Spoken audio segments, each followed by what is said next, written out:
Magandang gabi po at muli po tayo nagbabalik at ibig lamang po nating bigyan na diin. Ito po kasi sagot natin doon sa pinipilit o pagtatangka na ginagawa ng mga ministro ni Ginoong Manalo na paikutin yung paniniwala ng ating mga taga-subaybay na yung kanilang deklarasyon na pinahayag ni Ginoong Ramos ay di umano ay ipinaangkin niya yun doon sa kanilang kaibayo kay Ginoong dito. Yun po ay isang bagay na nahayag sa atin. Napakaliwanag na kasinungalingan naman nun eh. Yung sinasagot nilang tanong ni Ginoong Vito, written in italics. Opo. Yung kanilang sagot, bold letter sa sagot, dada-dada. Ayan nga po. Kanila talaga galing yun, na ang sabi nila, hindi raw nila pinapapasok sa iglesyang itinayo ni Kristo ang mga tao dahil ang iglesia raw na itinayo ni Kristo ay wala na. Di ba? Hindi na maaari kang pasukan dahil wala na. Eh, doon naman sa kanilang isang pasugo, sabi, dapat doon naman daw pumasok. Di ba? Hindi ba yun ang issue dyan, kapatid na dahil? Kaya lang, gusto ko sanang mabigyan nito ng medyo malawak-lawak na pag-aaral eh. Nakikita ko itong oras kaya alam ko. Yun nga po, nakiusap lamang po kami ng 5 minutes na extension. Kaya lang. Ay, sige, tuloy mo. Kung may 5 minutes tayong extension, ano ibig mong ipunto riyan sa iyong... Yun po, Brother Eling, tungkol doon yan sa kanilang pahayag na yon na di umano, para ba na naghahanap si Karen ng wala ikang nasaan daw yung talata na hindi matatalikod ang iglesia. Ngayon, baka naman siya, wala din naman po siya, Brother Eling, inilitaw na ang buong iglesia ngayon natalikod, kagaya ng claim nila.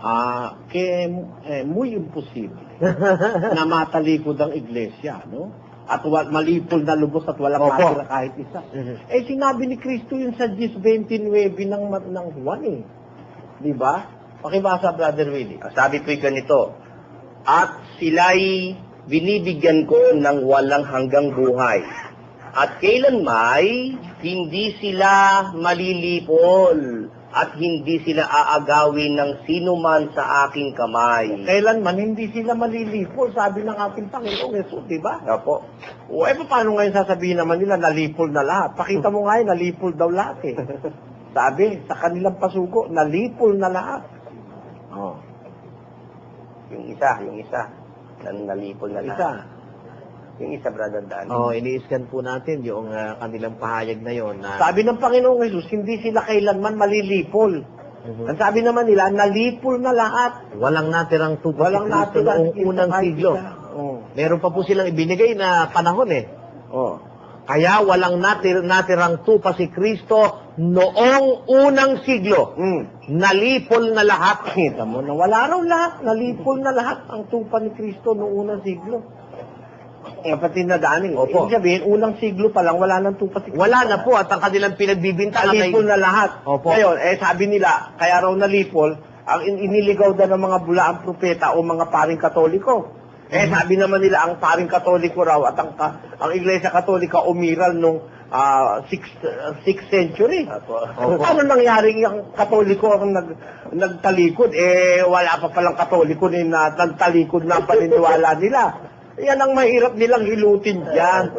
Kahit si Aling Juan ang manghihilot ang tawagin nila, hindi mahihilot yan, Brother Danny. Bakit? Unang siglo pa lang nalipol ng lahat eh. Tapos binintang nila ang pagkalipol sa paring katoliko. Ang paring katoliko, ayon din sa kanila, lumitaw lang ang Iglesia Katolika nung 600, nung 6th century. Pakilagay nga sa screen yun, Brother Technician, na yun daw Iglesia Katolika lumitaw ng 6th century. 500 something di ba, no? Kaya masasabi natin, malaking kasinungalingan talaga yung aral nila na yan. Na ang iglesia natalikod. Tapos sabi nila, sabi ko, walang mababasang ang iglesia natalikod. Ang mababasa, may tumalikod sa iglesia. Sabi niya, saan? Halatang halata kang hindi mo nga alam kung saan mo babasahin. Hindi pa, Brother Danny. Totoo po yun. Kasi, ang nasusulat sa Biblia, sa unang Timoteo, kasi pinuputol nila yung ating programa.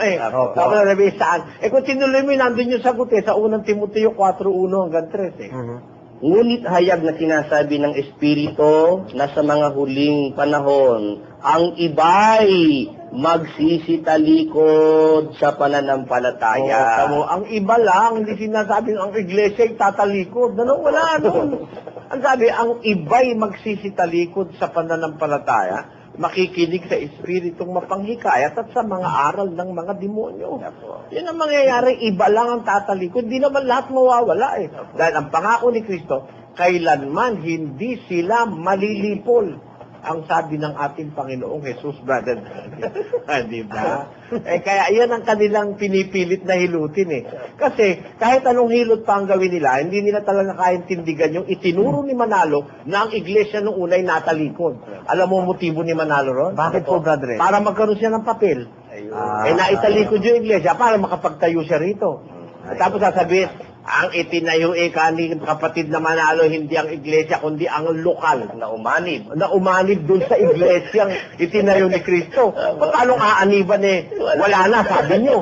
Pwede magkakontra si Mr. Manalo at saka, si Karamos sa kanya sarili. Apo. Si Karamos din ang nagsabi nun eh. Opo. Na wala na raw, nalipol na lahat, paano ka pa-aanib? O ngayon, sabi naman niya sa isang pasugo, ang itinatag daw ni Manalo, hindi ang iglesia ni Kristo, kundi ang itinatag lokal.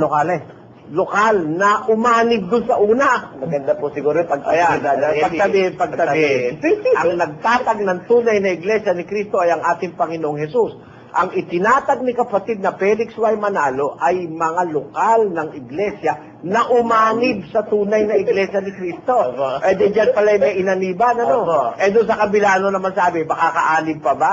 Hindi na maaaring pasukan ng iglesia ang itinayo ni Kristo noong unang siglo sapagkat yan wala na. Ayun, yan. Nako, kahit itimanda mo ko ng libel araw-araw, papayag na ako. Malaman lang ng tao yung kasinungalingan ito. Ayan. At ang masakit po niyan, ipinaangkin niyang pahayag na ni Karamos kay Ginoong Ginoong Vito. Vito, samantalang kay Ramos yan eh. Kay Ramos yan eh. Opo. Liwanag eh. Nagkakamali si Ginoong Vito sa pagsasabi. Hindi si Vito nagsasabi niyan. Ang nagsasabi niya si Ramos. Alam nga naman sabihin ni Vito na mali yung sarili niya.